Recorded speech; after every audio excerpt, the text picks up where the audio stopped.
PV Narasimharao గారు తీసుకున్న ఈ ఒక్క డెసిషన్ వల్లే ఆఫ్రికన్ కాంటినెంట్ లో పేద దేశాలు ఎలా ఉంటాయో అలాంటి ఒక దేశంగా ఇండియా మారకుండా ఈ ఒక్క డెసిషనే కాపాడింది. పివి గారు తీసుకున్న ఈ ఒక్క డెసిషన్ వల్లే ఇవాళ ఇండియాకు ఫారెన్ ఇన్వెస్ట్మెంట్స్ వస్తున్నాయి. Coca Cola, Amazon, Deloitte, IBM, L and T, Google ఇలాంటి ప్రతి ఫారెన్ కంపెనీ మన దేశంలో ఇన్వెస్ట్ చేయడం వల్లే ఇవాళ కోట్ల మందికి ఉద్యోగాలు వస్తున్నాయి. కేవలం అదొక్క డెసిషన్ వల్లే ఇదంతా సాధ్యమైంది. ఆ ఒక్క డెసిషన్ వల్లే ఇవాళ మన దేశంలో ఉన్న హైదరాబాద్, చెన్నై, బెంగళూరు, ముంబై, ఢిల్లీ ఇలాంటి మహానగరాలన్నీ ఏర్పడ్డాయి.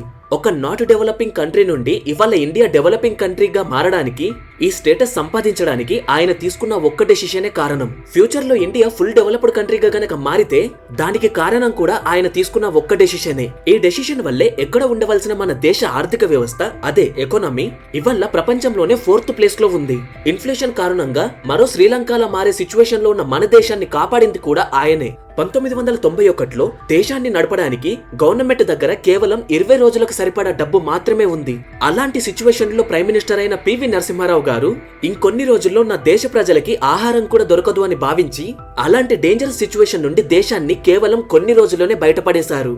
తన పొలిటికల్ కెరీర్ ముగింపుకు వచ్చింది అని భావించి ఇక పాలిటిక్స్ నుండి రిటైర్మెంట్ తీసుకుందాము అని ఫిక్స్ అయ్యి అనుకోకుండా ప్రైమ్ మినిస్టర్ అయిన పివి నరసింహారావు గారు దేశాన్ని ఎలా మార్చారు? ఇంతకు మన దేశాన్ని కాపాడడానికి ఆయన తీసుకున్న ఆ ఒక్క డెసిషన్ ఏంటి? ఇంత చేసినా గానీ సోనియా గాంధీ గారికి అండ్ అలాగే రాజీవ్ గాంధీ గారికి పివి గారంటే ఎందుకు నచ్చరు? 1992లో జరిగిన హర్షత్ మెహతా స్కామ్ కి అండ్ అలాగే పివి గారికి సంబంధం ఏంటి? వంశపారపర్యంగా వస్తున్న గాంధీ ఫ్యామిలీని కాదని ఈయన పిఎం ఎలా అయ్యారు? ఇవన్నీ కూడా ఈ వీడియోలో చాలా క్లియర్ గా ఎక్స్ప్లెయిన్ చేస్తాను. ఈ వీడియోలో చాలా ఎక్స్టెన్సివ్ రీసెర్చ్ ఉంటుంది. సో వీడియోని లాస్ట్ వరకు ఖచ్చితంగా చూడండి. ఆ ఒక్క డెసిషన్ ఏంటో లాస్ట్ వరకు ఉంటేనే అర్థమవుతుంది. So let's get it to the video. P V Narasimharao గారు, ఈయన పూర్తి పేరు పాములపర్తి వెంకట నరసింహారావు. ఈయన 1921 జూన్ 28 రోజున తెలంగాణలోని కరీంనగర్ జిల్లాలో ఉన్న లక్నేపల్లి అనే గ్రామంలో జన్మించారు. కొన్ని సోర్సెస్ ప్రకారం వంగరా గ్రామం అని కూడా ఉంది. సో రావు గారు తన స్కూలింగ్ అయిపోయిన తర్వాత హైదరాబాద్ లో ఉన్న ఉస్మానియా యూనివర్సిటీలో లా చదివారు. అప్పటి నుండే పివి గారికి literature, history, philosophy and languages పైన చాలా ఇంట్రెస్ట్ ఉండేది. అందుకే ఆయన తెలుగు, హిందీ, ఇంగ్లీష్ తో పాటు 18 భాషల్లో అనర్గళంగా మాట్లాడే ఒక బహుభాషావేత్త. ఫ్రెంచ్, జర్మన్, అరబిక్ వంటి ఫారెన్ లాంగ్వేజ్ లో కూడా ఆయన మాట్లాడగలుగుతారు. భాష మీద బాగా పట్టున్నందువల్ల అప్పుడప్పుడు తెలుగులో, హిందీలో కవితలు కూడా రాసేవారు. ఓయూలో చదువుతున్న రోజుల్లోనే స్వాతంత్రం కోసం జరిగే పోరాటంలో పాల్గొనేవారు. ఇక 1947లో మనకి ఇండిపెండెన్స్ వచ్చిన తర్వాత రావు గారు పాలిటిక్స్ లోకి ఎంటర్ అయ్యారు. ఇక 1957లో ప్రస్తుతం తెలంగాణ అండ్ అలాగే ఉమ్మడి ఆంధ్రప్రదేశ్ లో ఉన్న మంతిని కాన్స్టిట్యుయెన్సీకి ఎమ్మెల్యేగా పోటీ చేసి గెలిచారు. ఇదే ఈయనకు తొలి గెలుపు. అయితే ఆయనకు ఉన్న నాలెడ్జ్ వల్ల, ఆయన కామ్ అండ్ కంపోజింగ్ నేచర్ వల్ల, ఏ ఫైల్ ఇచ్చినా సరే దాన్ని డీప్ గా అర్థం చేసుకోవడం వల్ల రావు గారు అప్పుడున్న సీనియర్ కాంగ్రెస్ లీడర్స్ కళ్ళలో పడ్డారు. దానివల్ల ఆయన్ని ఎడ్యుకేషన్ మినిస్టర్ ని కూడా చేశారు. అయితే పివి గారి జీవితం మలుపు తిరిగే రోజులు అప్పుడే మొదలయ్యాయి. ఎందుకంటే అప్పుడే 1969లో తెలంగాణ స్వరాష్ట్ర సాయుధ పోరాటం మొదలైంది. ఇది 1971 నాటికి ఇంకా ఊపులోకి వచ్చింది. ఆ టైంలో కాంగ్రెస్ గవర్నమెంటే సెంట్రల్లో పవర్ లో ఉంది. అండ్ అలాగే ఆ టైంలో ప్రైమ్ మినిస్టర్ గా ఉంది ఇందిరాగాంధీ గారు. తెలంగాణ మూవ్మెంట్ కారణంగా తెలంగాణని సపరేట్ స్టేట్ చేయట్లేదు అని ఆ టైంలో జరిగిన అసెంబ్లీ ఎలక్షన్స్ లో తెలంగాణ ప్రాంతంలో కాంగ్రెస్ కి చాలా తక్కువ సీట్స్ వచ్చాయి. తెలంగాణ ప్రజలంతా కూడా కాంగ్రెస్ కి వ్యతిరేకంగా ఉన్నారు. కానీ ఉమ్మడి ఆంధ్రప్రదేశ్ కాబట్టి ఏపీలో ఎక్కువ సీట్సే వచ్చాయి. అప్పుడు ఇందిరాగాంధీ గారు తెలంగాణ ప్రజల్ని కామ్ చేయాలి అని భావించి ఆమె ఒక ప్లాన్ వేశారు. అదేంటి అంటే, తెలంగాణ ప్రాంతం నుండి వచ్చిన వ్యక్తి గనక సీఎం అయితే తెలంగాణ ప్రజలంతా శాంతిస్తారు అని అనుకుంది. ఇంకో పక్క అప్పటి వరకు పివి గారు చాలా ఎక్స్పీరియన్స్డ్ పొలిటీషియన్ కాబట్టి 1970s ఎలక్షన్స్ అయిన తర్వాత పివి నరసింహారావు గారిని ఉమ్మడి ఆంధ్రప్రదేశ్ కి చీఫ్ మినిస్టర్ ని చేసింది. అయితే పివి గారు ఒక మంచి లీడర్. ఆయన సీఎం గా ఉన్నప్పుడు ఎక్కువగా ల్యాండ్ రిఫార్మ్స్ తీసుకొచ్చారు. అంటే ఆ కాలంలో ఒక్కొక్కరి దగ్గరనే 100,000 ఎకరాలు ఉండేవి. అలా కాకుండా ఒక్కరి దగ్గర కేవలం 50 ఎకరాలే ఉండాలి అని, వాళ్ళ దగ్గర ఉన్న మిగతా ల్యాండ్ అంతా పేదవాళ్ళకి ఇచ్చేయాలి అని ల్యాండ్ రిఫార్మ్స్ తీసుకొచ్చారు. అలాగే ఆయన రూరల్ అడ్మినిస్ట్రేషన్ ని బలపరచాలి అని, అసలైన సంపద ఊర్లోనే ఉంటుంది అని భావించి ఎక్కువగా గ్రామాలకు ప్రాధాన్యత ఇచ్చేవారు. ఇలా ఆయన కొన్ని మంచి పనులు చేసినప్పటికీ 1973లోనే ఆయన గవర్నమెంట్ పడిపోయింది. పివి నరసింహారావు గారు సీఎం పోస్టుకి రిజైన్ చేసి తప్పుకున్నారు. దీనికి చాలా కారణాలున్నప్పటికీ మెయిన్ అయితే 3 రీజన్స్ ఉన్నాయి. అందులో మొదటిది తెలంగాణ ఉద్యమ పోరాటం ఒకవైపు అయితే, మరోవైపు 1972-73 పీరియడ్ లో ఆంధ్ర వాళ్ళు కూడా మాకు సెపరేట్ స్టేట్ కావాలి అని ఒక ఉద్యమాన్ని స్టార్ట్ చేశారు. 2 తెలుగు రాష్ట్రాల్లో గొడవలు మొదలయ్యాయి. దీనివల్ల పొలిటికల్ ఇన్స్టెబిలిటీ పెరిగిపోయింది. రెండవది, సెపరేట్ స్టేట్ కోసం ఆంధ్ర వాళ్ళ యొక్క ఉద్యమం కూడా స్టార్ట్ అయ్యాక ఆంధ్ర ప్రజలు వాళ్ళ ఎమ్మెల్యేలపై తిరుగుబాటు చేశారు. అది కూడా పివి గారికి సపోర్ట్ గా ఉండొద్దని. సో ఎమ్మెల్యేస్ కి వేరే ఆప్షన్ లేకుండా వాళ్ళందరూ రిజైన్ చేశారు. ఇంకొక మెయిన్ రీజన్, అదే థర్డ్ రీజన్ ఏంటి అంటే, పివి గారు తీసుకొచ్చిన ల్యాండ్ రిఫార్మ్స్. ఒక్కొక్కరికి కేవలం 50 ఎకరాలే ఉండాలి అన్న రూల్ పై ఎమ్మెల్యేలు చాలా వరకు వ్యతిరేకించారు. ఎందుకంటే పొలిటీషియన్స్ దగ్గరేగా ఎక్కువ ల్యాండ్ ఉండేది. సో ఈ 3 ప్రధాన కారణాల వల్ల ఆయన సీఎం హోదా అంత సాఫీగా సాగలేదు. ఆయనకి డెవలప్మెంట్ చేసే పొటెన్షియల్ ఉన్నా సరే కరెక్ట్ సపోర్ట్ లేదు. అందుకనే ఆయన రిజైన్ చేశారు. ఇక తర్వాత పివి గారు 1974లో కాంగ్రెస్ పార్టీకి జనరల్ సెక్రటరీగా ఉన్నారు. అయితే ఆ టైంలోనే దేశంలో దారుణమైన గొడవలు మొదలయ్యాయి. అదే 1975లో ఇందిరాగాంధీ గారు దేశంలో ఎమర్జెన్సీ ప్రకటించారు. ఈ ఎమర్జెన్సీ వల్ల దేశానికి చాలా నష్టం జరిగింది. ఈ ఎమర్జెన్సీ గురించి మాట్లాడుకుంటే ఈ వీడియో లెంత్ అవుతుంది. అండ్ అలాగే ఈ ఎమర్జెన్సీ గురించి మీకు తెలుసుకోవాలి అనుకుంటే కింద ఎమర్జెన్సీ అని కామెంట్ చేయండి, ఒక సెపరేట్ వీడియో చేస్తాను. అయితే మన టాపిక్ లోకి వస్తే, ఎమర్జెన్సీ టైంలో అపోజిషన్ పార్టీతో పాటు కాంగ్రెస్ పార్టీలో ఉన్న వాళ్ళు కూడా ఇందిరాగాంధీ గారికి ఎగనిస్ట్ అయ్యారు.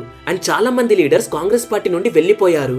సేమ్ వాళ్ళలాగానే పివి గారికి కూడా ఎమర్జెన్సీ అంటే ఇష్టం లేదు. కానీ ఆయన కాంగ్రెస్ పార్టీని వదిలి వెళ్లిపోలేదు. ఆయనకి పార్టీ అంటే అంత ఇష్టం. కాకపోతే ఇతర పేర్లతో ఎమర్జెన్సీ వల్ల జరుగుతున్న నష్టాలను ఒక ఆర్టికల్ లాగా రాసి పబ్లిష్ చేసేవారు. కానీ ఎమర్జెన్సీ పీరియడ్ లో బహిరంగంగా ఏమీ మాట్లాడలేదు. ఇక 1977లో మళ్లీ ఎలక్షన్స్ వచ్చాయి. ఇందిరాగాంధీ గారు 21 నెలలు అంటే 1975 జూన్ నుండి 1977 మార్చి వరకు ఎమర్జెన్సీ పేరుతో ప్రజల్ని చాలా ఇబ్బంది పెట్టారు. ఎవరిని పడితే వాళ్ళని జైల్లో వేయటం, లైక్ అటల్ బిహారీ గారిని, మొనర్జీ దేశాయ్ గారిని, ఇలా చాలా మందిని జైల్లో వేశారు. న్యూస్ పేపర్స్ గవర్నమెంట్ పర్మిషన్ లేకుండా ఏ న్యూస్ ని పబ్లిష్ చేయొద్దు అని చెప్పారు. సో ప్రజలకి ఫ్రీడమ్ ఆఫ్ స్పీచ్ అనేది పోయింది.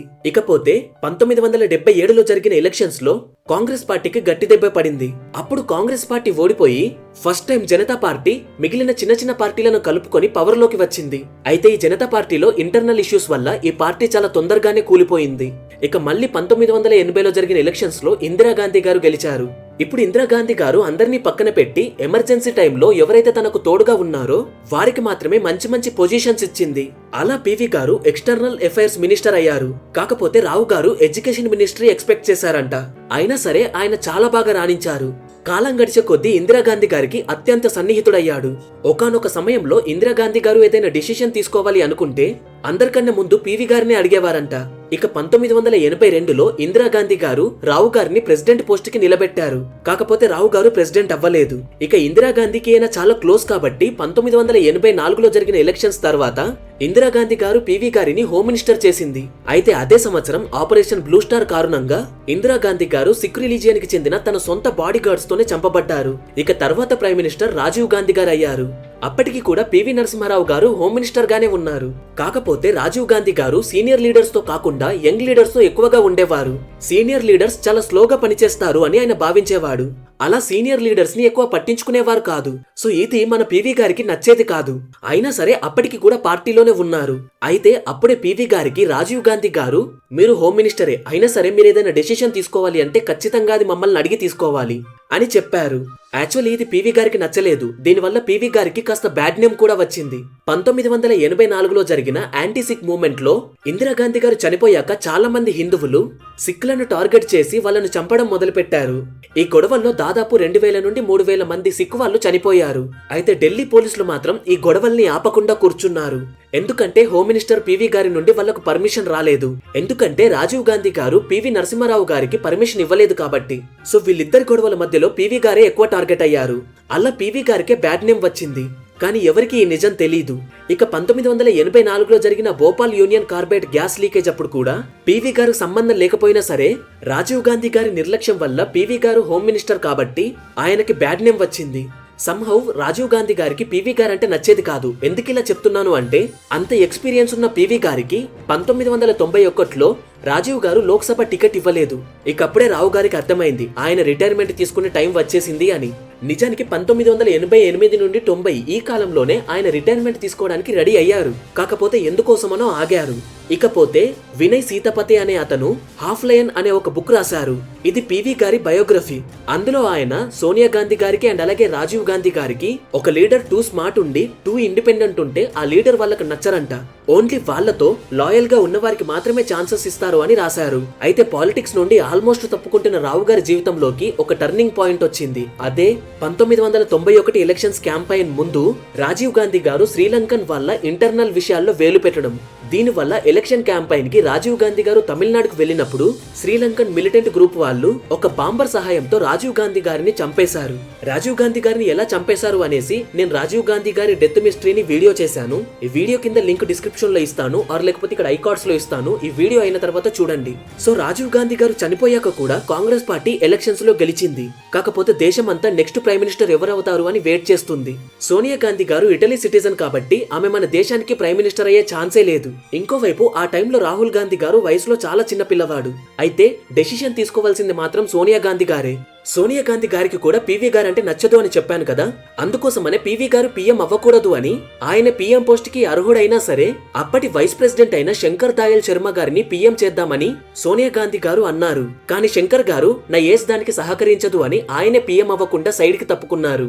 ఇక చేసేదేం లేక వేరే ఆప్షన్ లేక పివి నరసింహారావు గారినే పీఎం చేశారు. The ruling period of P V Narasimharao గారు. ఎప్పుడైతే పివి గారు పీఎం అయ్యారో ఆయనకి దేశ ఆర్థిక పరిస్థితి అర్థమైంది. దేశం నడవాలి అంటే బయట దేశం నుండి మన దేశానికి దిగుమతులు చేసుకోవాలి. ఎందుకంటే అప్పట్లో ఇండియాలో అన్ని సరుకులు దొరికేవి కావు. ఫర్ ఎగ్జాంపుల్ క్రూడ్ ఆయిల్ కావాలన్నా, ఫార్మర్స్ కి ఫెర్టిలైజర్స్ కావాలన్నా ఇలాంటివన్నీ కూడా ఫారిన్ కంట్రీస్ నుండి ఇండియాకు రావాలి. ఒకవేళ ఇవి గనుక దేశంలోకి రాకపోతే దేశమంతా అల్లకల్లోలం అయిపోతుంది. అయితే వేరే దేశం నుండి సరుకులు కొనాలి అంటే ఫారెన్ కరెన్సీతోనే కొనాలి, అంటే మన దగ్గరున్న డాలర్స్ తోనే కొనాలి.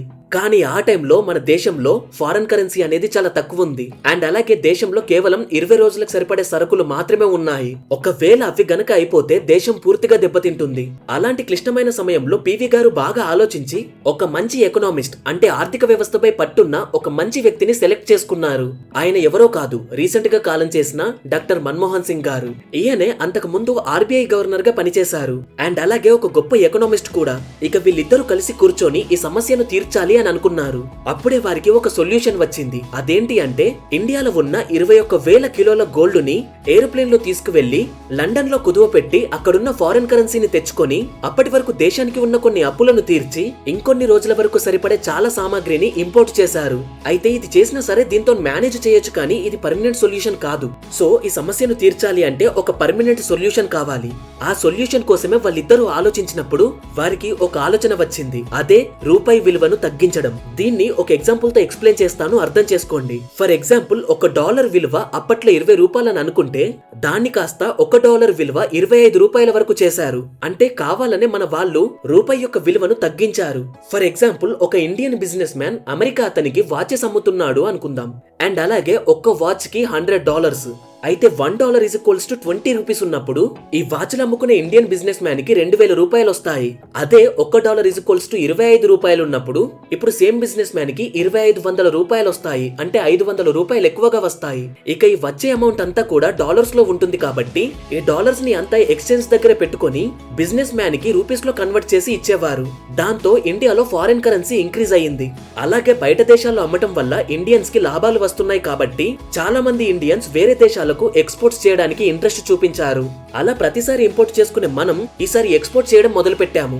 సో ఇప్పుడు ఒక ఇండియన్ వేరే ఫారెన్ వస్తువులు గనక కొనాలి అనుకుంటే ఒకప్పుడు $1 = 20 రూపీస్ ఉండేది. ఇప్పుడు 25 రూపీస్ అయింది. కాబట్టి ఒకవేళ ఆ వస్తువును కొన్నా సరే మన ఇండియన్సే లాస్ అవుతారు అని భావించి ఇండియన్స్ ఫారెన్ వస్తువులను ఇంపోర్ట్ చేసుకోవడం తక్కువ చేశారు. సో ఫారెన్ వస్తువుకి రేట్లు ఎక్కువ ఉండటం వల్ల ఇండియన్స్ అందరూ ఇండియాలో తయారైన బ్రాండ్స్ నే కొనడం మొదలు పెట్టారు. ఎప్పుడైతే ఒక దేశానికి ఇంపోర్ట్స్ అనేవి తగ్గి ఎక్స్పోర్ట్స్ అనేవి పెరుగుతాయో అప్పుడే ఆ దేశ ఆర్థిక వ్యవస్థ బాగుపడుతుంది. అయితే రూపాయి వాల్యూ ఎలా తగ్గించారు అని మీకు డౌట్ రావచ్చు. ఇప్పుడంటే రూపాయి వాల్యూ మార్కెట్ వల్ల తగ్గుతూ పెరుగుతుంది, కానీ ఒకప్పుడు ఒక రూపాయి వాల్యూ తగ్గించాలి అన్నా సరే పెంచాలి అన్నా సరే అది ఆర్బీఐ చేతిలోనే ఉండేది. అందుకే ఆ టైంలో ఇది పాసిబుల్ అయింది. అయితే ఈ గోల్డ్ అమ్మడాలు అండ్ అలాగే రూపాయి విలువ తగ్గించడాలు ఇవన్నీ దేశానికి ఉపయోగపడ్డా సరే ప్రజల దృష్టిలో ఇవి నెగిటివ్ గా పోర్ట్రే అయ్యాయి.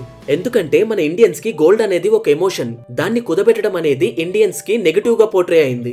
అండ్ అలాగే రూపాయి వాల్యూ తగ్గుతుంది అనడం కూడా నెగటివ్ గా పోర్ట్రే అయింది. కాకపోతే ఆ రోజు వాళ్ళు తీసుకున్న నిర్ణయమే ఇవాళ దేశాన్ని కాపాడుతుంది. ఇకపోతే ఒక్క డెసిషనే దేశాన్ని మార్చింది అని చెప్పాను కదా, ఇప్పుడు ఆ ఒక్క డెసిషన్ ఏంటో మీకు క్లియర్ గా ఎక్స్ప్లెయిన్ చేస్తాను. నెహ్రూ గారు ప్రధానమంత్రిగా ఉన్నప్పుడు లైసెన్స్ రాజ్ అనే ఒక సిస్టమ్ ని తీసుకొచ్చారు. ఈ లైసెన్స్ రాజ్ అంటే ఏదైనా ఒక ఫారెన్ కంపెనీ ఇండియాలో కనుక ఇన్వెస్ట్మెంట్స్ చేయాలి అనుకుంటే ఆ ఫారెన్ కంపెనీ కొన్ని రూల్స్ ని పాటించాలి. ఫస్ట్ వన్, ఆ కంపెనీ 60 to 80 పర్మిషన్స్ తీసుకోవాలి ఇండియాలో. అది సెంట్రల్ గవర్నమెంట్ నుండి, స్టేట్ గవర్నమెంట్ నుండి, కలెక్టర్ నుండి, చివరికి సర్పంచ్ నుండి కూడా. సెకండ్ వన్, వాళ్ళ కంపెనీలో 60% ఇండియన్సే ఇన్వెస్ట్ చేయాలి, 40% షేర్ మాత్రమే వాళ్ళ దగ్గర ఉంచుకోవాలి. ఇకపోతే థర్డ్ వన్, వాళ్ళ యొక్క బిజినెస్ సీక్రెట్స్ అనేవి ఇండియన్స్ కి చెప్పాలి. ఫర్ ఎగ్జాంపుల్ కోకోకోలా కంపెనీని గనక తీసుకుంటే వాళ్ళ సీక్రెట్ ఫార్ములాని మనకు చెప్పాలి. అండ్ అలాగే IBM కంపెనీని గనక తీసుకుంటే వాళ్ళు యూజ్ చేస్తున్న సీక్రెట్ టెక్నాలజీని మనకు చెప్పాలి. దాని వల్ల మనం కూడా అలాంటి కంపెనీస్ పెడతాము అని నెహ్రూ గారు భావించారు. కానీ ఏ కంపెనీ అయినా సరే వాళ్ళ సీక్రెట్స్ ని బయట అమ్ముకుంటుందా? వాళ్ళకు వాళ్ళే కాంపిటీటర్స్ ని తయారు చేసుకుని వాళ్ళు తవ్వుకున్న గోతిలో వాళ్ళే పడతారా? అందుకనే ఆ టైంలో ఇండియాకి ఏ ఒక్క ఫారెన్ ఇన్వెస్ట్మెంట్ కూడా రాలేదు. ఈవెన్ అప్పటికే ఉన్న కోకోకోలా IBM కంపెనీ కూడా వెళ్లిపోయాయి. నెహ్రూ గారు ఈ రూల్ పెట్టడానికి గల రీజన్, మనం ఫారెన్ కంట్రీస్ పై ఆధారపడకుండా మనకు మనమే ఇండియన్ బ్రాండ్స్ ని తయారు చేసుకోవాలి అని. కాకపోతే ఫ్రీడమ్ వచ్చిన కొత్తలో ఇదంతా సాధ్యమయ్యే పనేనా? మీరే చెప్పండి, కాదు కదా. సో ఈ రూల్ వల్ల నష్టం జరుగుతుంది అని తెలిసినా సరే ఇందిరాగాంధీ గారు కానీ, రాజీవ్ గాంధీ గారు కానీ ఈ రూల్ ని చేంజ్ చేయలేదు. కనీసం చిన్న చిన్న మార్పులు కూడా చేయలేదు. ఇకపోతే PV నరసింహారావు గారు దీని వల్ల జరిగిన నష్టాన్ని అబ్జర్వ్ చేసి ఈ లైసెన్స్ రాజులో ఉన్న కఠినమైన రూల్స్ అన్నింటినీ తీసిపడేశారు. ఒకప్పుడు ఒక ఫారెన్ కంపెనీ ఇండియాలో ఇన్వెస్ట్మెంట్ పెట్టాలి అంటే 60 నుండి 80 పర్మిషన్స్ తీసుకోవాలి. PV గారు ఆ రూల్ ని తీసేసిన తర్వాత ఫారెన్ కంపెనీ ఇండియాలో పెట్టుబడి పెట్టాలి అంటే కేవలం 2 నుండి 3 పర్మిషన్స్ తీసుకుంటే చాలు. అండ్ అలాగే వాళ్ళకు సంబంధించిన ఫార్ములేషన్స్ గానీ, టెక్నాలజీ కానీ బయట చెప్పడం రూల్ ఉంది కదా, దాన్ని కూడా తీసేశారు. అండ్ ఈవెన్ ఇండియన్స్ దగ్గర 60% షేర్ ఉండాలి అన్న రూల్ ని కూడా తీసేశారు. కేవలం దీని వల్లే ఇండియాలో ఇన్వెస్ట్మెంట్స్ సేఫ్ అని ఫారెన్ కంపెనీస్ భావించి ఇండియాకు రావడం మొదలయ్యాయి. అలా 1990 కాలంలో ఇండియాకి గూగుల్, మైక్రోసాఫ్ట్ ఇలాంటి కంపెనీస్ వచ్చాయి. ఇక అప్పటి నుండి ఇప్పుడు ప్రస్తుతం వచ్చిన డెలాయిట్, అమెజాన్ వరకు అన్ని ఇండియాకు వచ్చేసాయి. కేవలం ఈ రూల్ వల్లే హైదరాబాద్, బెంగళూరు, ముంబై, ఢిల్లీ ఇలాంటి పెద్ద పెద్ద మహానగరాలు ఏర్పడ్డాయి. ఇవాళ కొన్ని కోట్ల మంది ఇండియన్స్ ఉద్యోగాలు చేస్తున్నారు అంటే దానికి కారణం మన PV గారే. ఈ ఒక్క డెసిషనే PV గారి పాలన ముందు అండ్ అలాగే PV గారి పాలన తర్వాత ఇన్ని మార్పులు జరిగేలా చేసింది. ఈ ఒక్క డెసిషన్ వల్లే ఇవాళ ఇండియా నుండి ఎక్స్పోర్ట్స్ పెరిగి మన దేశం 4th లార్జెస్ట్ ఎకానమీ అయింది. ఇంకొన్ని రోజుల్లో 3rd లార్జెస్ట్ కూడా అవ్వబోతుంది. సో దీన్నన్నింటికి కారణం ఈయనే. అందుకే PV నరసింహారావు గారిని father of Indian economy reforms అని అండ్ అలాగే మోడర్న్ చాణక్య అనే బిరుదులు కూడా ఇచ్చారు. అయితే 1992లో ఈయన హయాంలోనే హర్షద్ మెహతా స్కామ్ కూడా బయటపడింది. PV నరసింహారావు గారు కూడా ఆ స్కామ్ లో ఉన్నారు అని కోర్టులో వాదింపులు నడిచాయి. కానీ దానికి సంబంధించిన ఎలాంటి ప్రూఫ్ లేకపోవడం వల్ల కోర్టు ఆ వాదనల్ని కొట్టిపడేసింది. PV గారికి అండ్ అలాగే ఆ స్కామ్ కి సంబంధం లేదు అని చెప్పేసింది. సో ఈయన హయాంలోనే మళ్ళీ ఇలాంటి స్టాక్ మార్కెట్ స్కామ్ జరగకూడదు అని సెబీని స్థాపించారు. ఒక విధంగా ఇవాళ మన చేతిలో ఫోన్స్ ఉన్నాయి అంటే దానికి కారణం PV గారే. ఒకప్పుడు ఒక ల్యాండ్ లైన్ పెట్టించుకోవాలి అంటే అది ఆర్డర్ ఇచ్చిన తర్వాత 3 సంవత్సరాలకి ఇంటికి వచ్చేది. ఎందుకంటే ఈ టెలికమ్యూనికేషన్ డిపార్ట్మెంట్ అంతా కూడా గవర్నమెంట్ హ్యాండిల్లో ఉండేది. దీన్ని PV గారు ప్రైవేటీకరణ చేశారు. అప్పటి నుండే ఒక ల్యాండ్ లైన్ మనం పెట్టించుకోవాలి అనుకుంటే 1-2 నెలల్లోనే అది ఇంటికి వచ్చేది. ఇంకా చెప్పుకుంటూ పోతే చాలానే ఉన్నాయి. కానీ PV గారు చేసిన మార్పుల్లో ఇవే రెవల్యూషనరీ మార్పులు. కానీ అప్పట్లో ఉన్న ప్రజలకి ఇవన్నీ యాక్సెప్ట్ చేసే అంత మైండ్ లేదు. అలా PV గారు తర్వాత జరిగిన ఎలక్షన్స్ లో ఓడిపోయారు. అప్పుడే మొట్టమొదటిసారిగా BJP పార్టీ పవర్ లోకి వచ్చింది. ఇక 23 డిసెంబర్ 2004న ఢిల్లీ ఎయిమ్స్ లో PV నరసింహారావు గారు ఆయన చివరి శ్వాసను వదిలారు. PV గారు మన సౌత్ ఇండియా నుండి ఎలక్ట్ అయిన ఫస్ట్ ప్రైమ్ మినిస్టర్. కాంగ్రెస్ లో కుటుంబ పాలన నడుస్తుంటే దాన్ని బ్రేక్ చేసి ప్రైమ్ మినిస్టర్ అయ్యారు. సో ఇదే మన పాములపర్తి వెంకట నరసింహారావు గారి బయోగ్రఫీ. ఈయన తెలుగువాడైనందుకు, తెలుగు గడ్డలో పుట్టినందుకు మనందరం గర్వించాలి. సో మీరు ఈయన గురించి ఏమనుకుంటున్నారో కింద కామెంట్ల రూపంలో తెలియజేయండి. Thanks for watching.